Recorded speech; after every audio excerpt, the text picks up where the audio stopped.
What's up, money growers? Jacob back here with another video. Smile just comes on right when the camera's about to come on, so does the smile.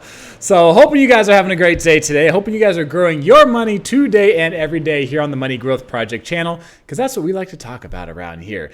And today I do want to share something with you guys that can be important for a lot of you that are with Chase Bank, or you want to get a credit card with Chase. We're going to be talking about this almighty 524 rule with Chase Bank and some of the things that really get overlooked. Because I mean, when I was first learning about all this stuff, I found plenty of content in videos and blog posts and things like that talking about the 524 rule with Chase.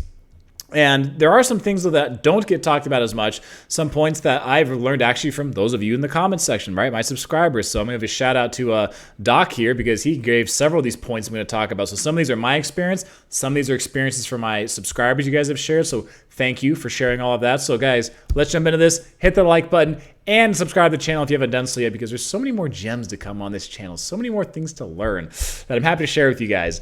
So let's go and talk about this. So like 6 things that no one tells you about Chase Bank's 524 rule. That's what I want to talk about.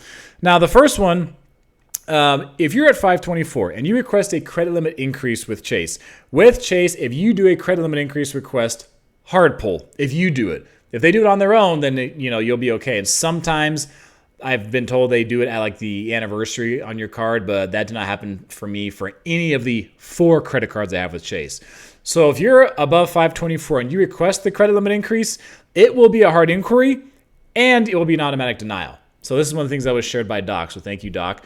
Is you're going to get a hard inquiry for it because you requested, and you're going to wind up getting denied on it. So keep that in mind when it comes to the 524 with Chase. They are definitely one of the more strict ones when it comes to this kind of thing. So first one, keep that in mind. Second we'll talk about is if you are trying to get a credit limit increase on a Chase card and you're like stuck with this whole 524 rule, if you have more than one credit card with Chase, you can transfer limits, right? Credit limit migration is the term you might have heard, transferring credit limits. Anything along those lines where you can take a limit, part of your limit from one card and send it to another card. So you can do that with, like American Express as well. So, if you've got 2 Chase cards, they're both 4,000, a piece on their limit. You can take 2,000 from one, transfer to the other. Now you have 6,000 and 2,000. So that's just a little workaround that you can try to do for the 524 rule that doesn't get mentioned a whole lot. If you are trying to get a higher limit on a card, you can just transfer. If you do have another card with them, you can do that.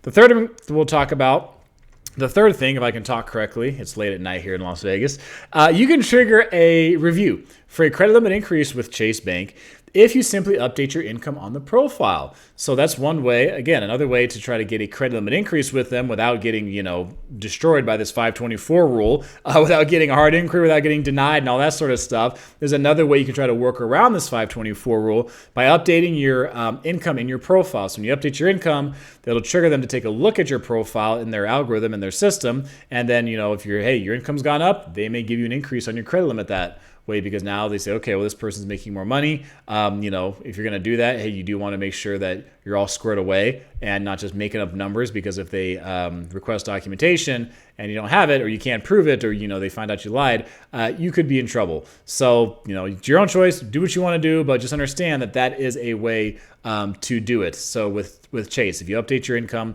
in their account or in your account, then you can be reviewed automatically for a credit limit increase. No guarantee you're going to get it, but you can at least trigger a review with them.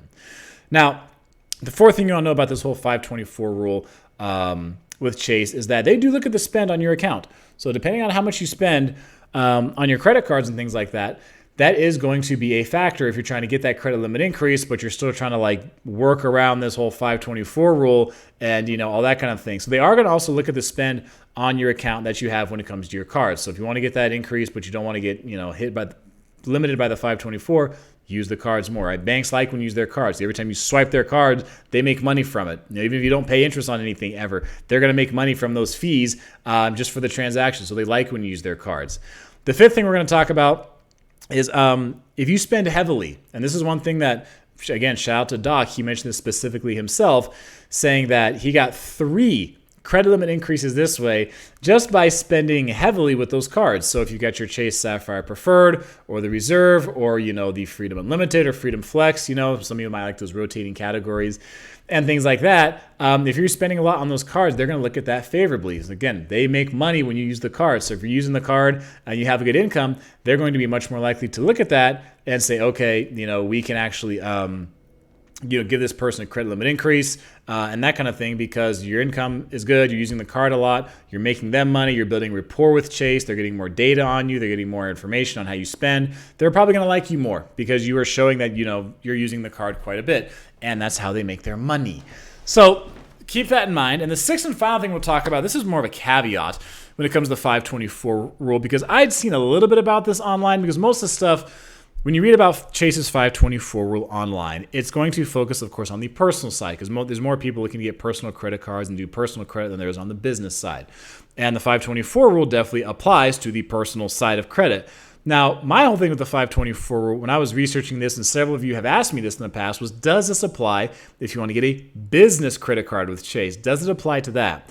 Well, I did a video about this a while ago, and I found out this lesson the hard way, because the answer is yes, it does apply. So at the very least, it applies to your first business card with Chase, because I had been told by an employee at Chase Bank once that no, the 524 rule does not apply to business credit cards. So as I understand it, when I got denied the business credit card for Chase because I had already hit the 524, I was already at that limit, the employee I spoke with at the bank that time, she said, well, since you're going for your first business card, yes, they do count it. They do count it as part of that 524.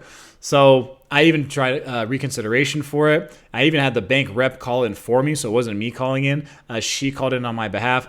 Still could not get it overturned, which was frustrating because I'd gotten 4 credit cards with Chase that year on the personal side, and I thought I was building a good relationship with Chase, and that I was like, okay, let me get my first business credit card now, and I'll get it with Chase because that's who I'm doing a lot of my banking with. And Chase was like, no, you're not getting that card. So they told me no, but I did not let that stop me because I went ahead and got like a Divvy credit card. I got an American Express credit card. So you got to start somewhere, okay? So when I was starting with business credit, I tried to start with Chase Bank, but that 524 rule got me. I learned now, and I'm sharing with you guys, that it does apply at the very least to getting your first business credit card with Chase. After that, it may not apply.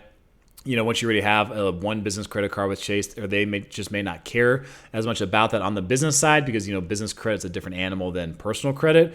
But that 524 rule can bite you in the ass when it comes to getting your first business credit card, just like it did for me. So I'm hoping this video helps you guys and sheds some light on the 524 rule. Hopefully you got a thing or two out of this that maybe you didn't know beforehand. I just like sharing this stuff with you guys because a lot of you give me great information down in the comments section. I appreciate you guys being so helpful. So these videos combine a lot of stuff with my experience, things I've learned, a lot of stuff that you guys share as well. So thank you for sharing. Thank you for being so awesome. And until next time, keep growing your money.